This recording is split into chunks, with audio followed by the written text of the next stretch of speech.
بسم الله الرحمن الرحيم. واعلم أن إعراب غير كإعراب المستثنى بإلا تقول جاءني القوم غير زيد وغير حمار. فدي عبارت کې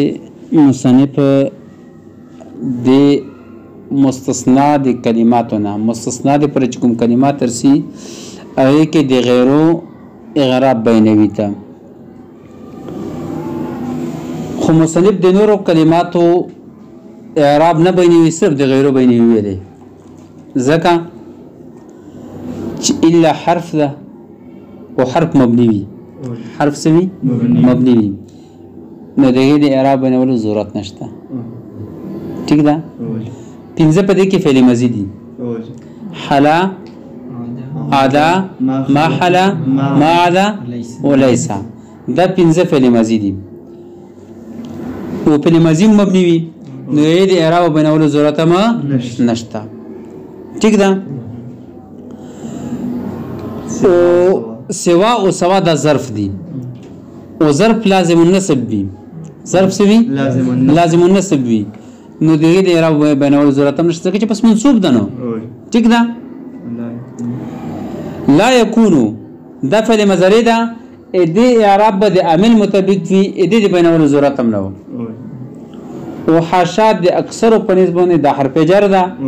اکثر په نسبت شه ده حرف جر ده اکثر نه هونه په نسبت دي نو زکات د دې ول اعراب هم ته بیان نکړلو حرف ده کنه او حرف شي مبني وي ٹھیک ده کنه دغه د اعراب بنول ضرورت هم نشته یکی او غیرو چې دا اسم متمکن و او په دې باندې اعراب ارتللو نو مصنف دته د غیرو اعراب بیان کړلو ٹھیک ده اوس د غیرو اعراب څه شي دي چې د غیرو اعراب دا دی مستثنا بإلا ولا اعراب دی چې الا د وجنا په کوم صورتونو کې مستثنا منصوب با نو غیرو به منصوب وي الا د وجنا چې په کوم صورتونو کې مستثنا منصوب او بدل دوه ورتلای شو دلته به د منصوب هم ویل شي او بدل به هم جوړول شي او چې په کوم صورتونو کې د الا د وجنا د مستثنا اعراب د عامل مطابق نو دلته به هم د عامل مطابق وي پوښوي نو درې صورتونو کې کته سوچي په درې صورتونو کې مو دا منصوب بلېو ان سبانه صورتونه وکنه په دې کې درې صورتونه د څه چې الا د وجنه نسب ورتله ٹھیک ده کنه کوم مو چې مستثنا متصل دی الا نه بعد رشي لکه دلته کې د مثال درکړی جاء القوم غیر زیدین اسلا چې کلام مستثنا متصل دی الا نه بعد رشي په کلام موجب کې نه منصوب بي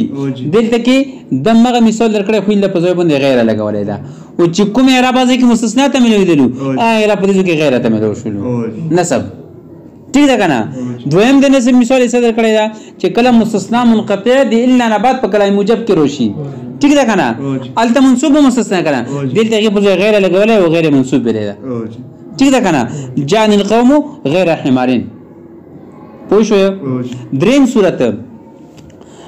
چې کله مستثنا په مستثنا بنه باندې مقدم شي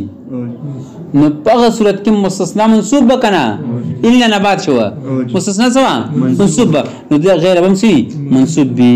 لك ما جاءني غیر زید قوم ٹھیک ده کنه په دې پر پوښو صبرم مثال چې کله مستثنا دی الا نه بعد په کلام غیر موجب کې روشي دی الا نه بعد په کلام غیر موجب کې روشي نو تل دوه وجه جایز وي الته سو جایز وي دوی نسب بدل نو دې ځکه هم دوه جایز وي لکه مصنف په دوه ولې مثالونه درکړي دي ٹھیک ده کنه وما جاءني احد غیر زیدنا ملشي وغیر زیدنا ملشي خو تو سلطه مو چې رب کې مختار ده په دې کې رفع مختار ده وجه مغه ده بدل ٹھیک ده کنه چې بدل وږي کیږي او بدل مقصود بالنسبت وي ٹھیک ده کنه او د نسب فضیلت کې د فضله وي نو فضیلت نه بدل جوړول شي دي اولاد بهتر دي ځکه چې مقصود بالنسبت شي او اخیری مثال څه چې کلام مستثنا مفرغ دی الا نه بعد په کلام غیر موجب کې روشي نو بیا به مستثنا د عامل مطابق ویل شي نو ستاسو کې مصنف ته مثال کې غیرو لیکلی دا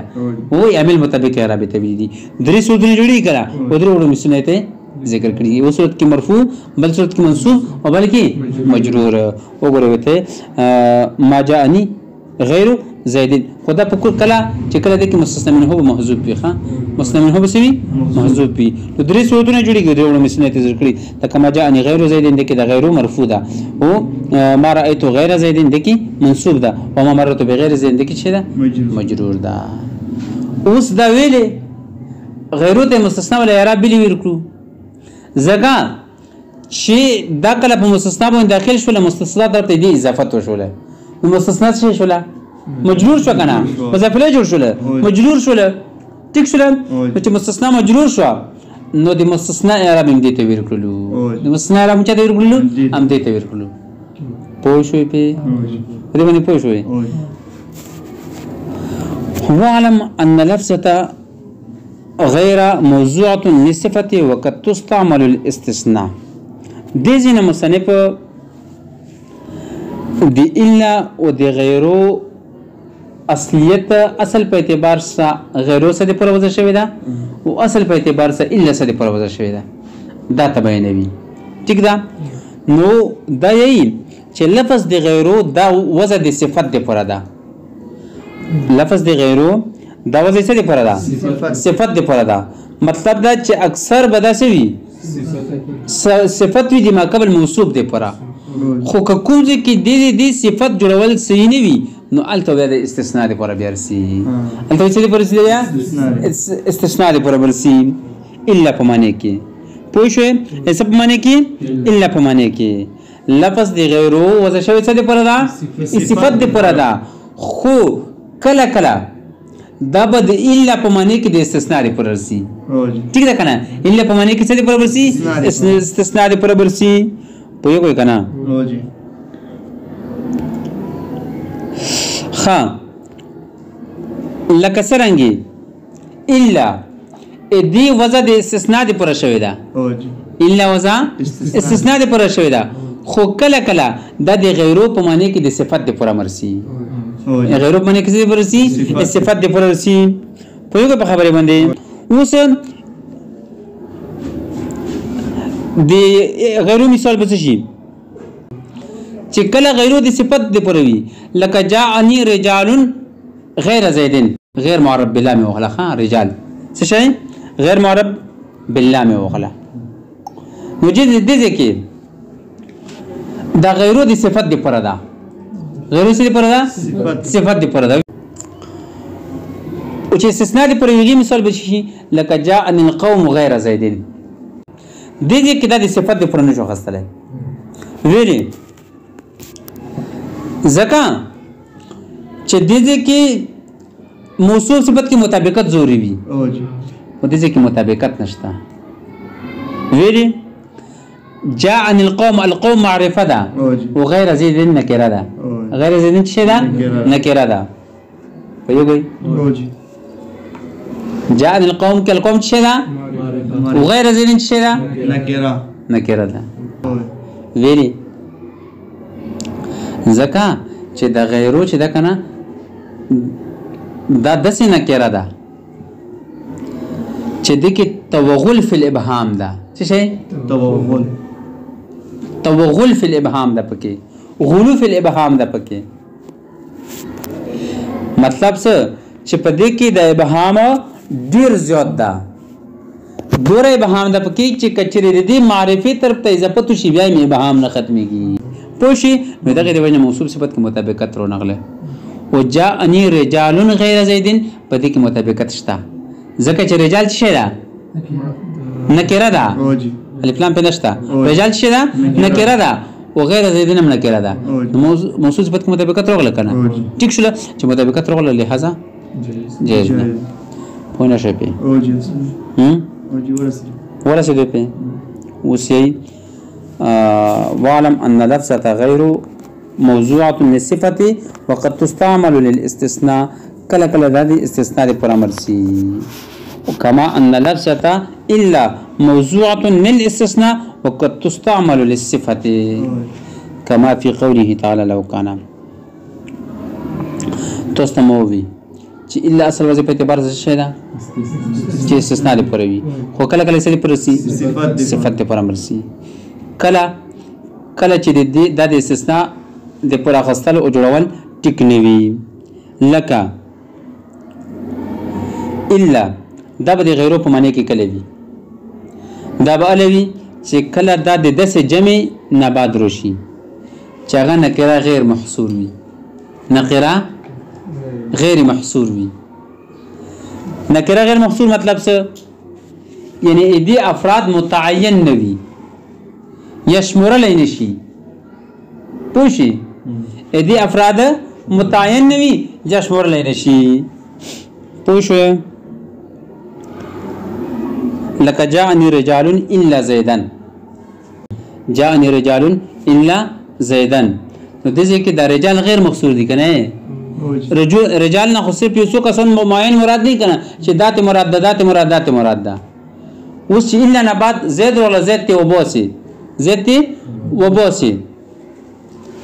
نوس نه په یقین سره مستثنا متصل جوړول شو او نه په یقین سره مستثنا منقطع جوړول شو ګورای ویری ځکه چې دا یقین نشته چې په رجالو کې زید هم شامل وکنه جاءني سره کومه چې د متکلم د رجالو نه زید مراد ده وکنه ده نه په یقین سره پر رجالو کې داخلولې شو او نه په یقین سره وښکلې شو نو چې نه په یقین سره شاملولې شي پکې او نه په یقین سره وښکلې شي که شامل کې مستثنا متصل به جوړ شي او کته وای بسي مستثنا منقطع نو دې کې مونږ مستثنا متصل جوړول شي نه منقطع نه جوړولې شو اما غیرو کې مشته کوم خبره وکړه ما خبره ده ټیک ده کنه اما خبره ده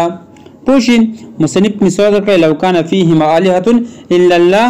لفسدتا نو په دې کې د الا په معنی د غیرو کې ده الا الله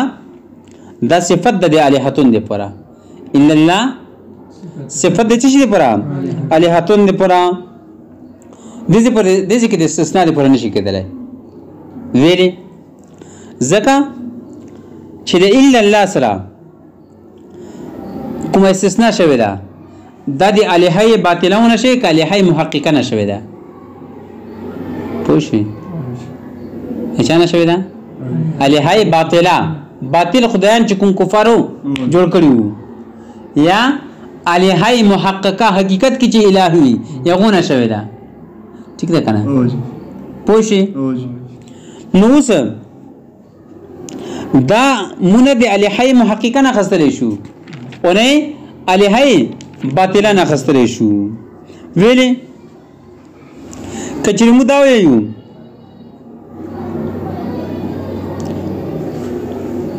چې د ذکر استثناء د الہای محققه نه ده ٹھیک ده کنه استثناء ده الہای محققه نه مطلب دا چې د ټول الہا مو محقق الہا وګڼو چې دا حقیقت کې څه دی الہا دی ٹھیک ده کنه نو په دې صورت کې به د توحید منافی روشي څه ورشي ځکه چې الہا به زیات یو سات دی پر الہا زیاتو منل شي کنه یو سات دی پر الہا زیاتو منل شي نو بیا به تینه پکې بیا به څه کې نه پکې ٹھیک ده کنه د توحید منافی ده څه منافی ده توحید منافی ده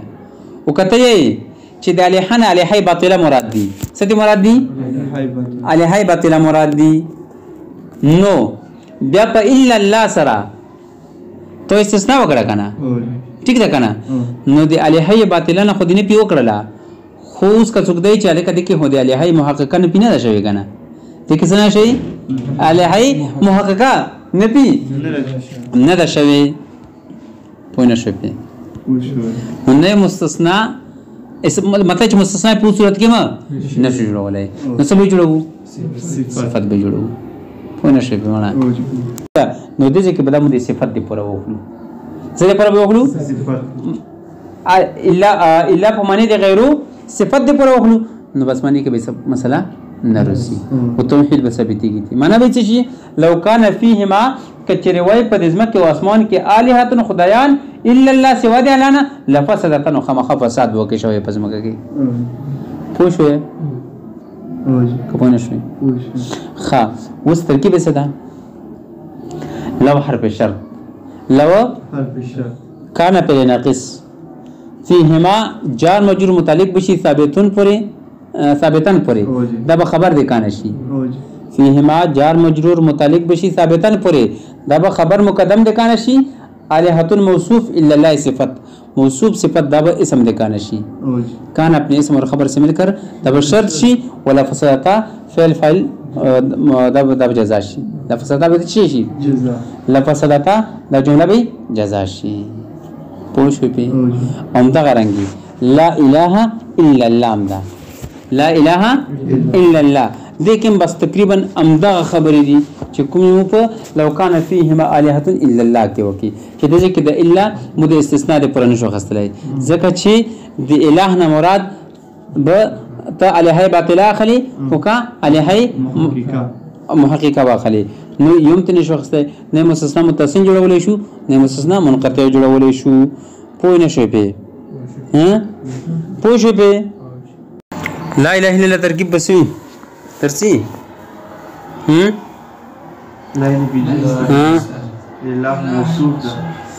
لاين في جنس الا موصوف الا الله صفت موصوف صفت من کړه به اسم شي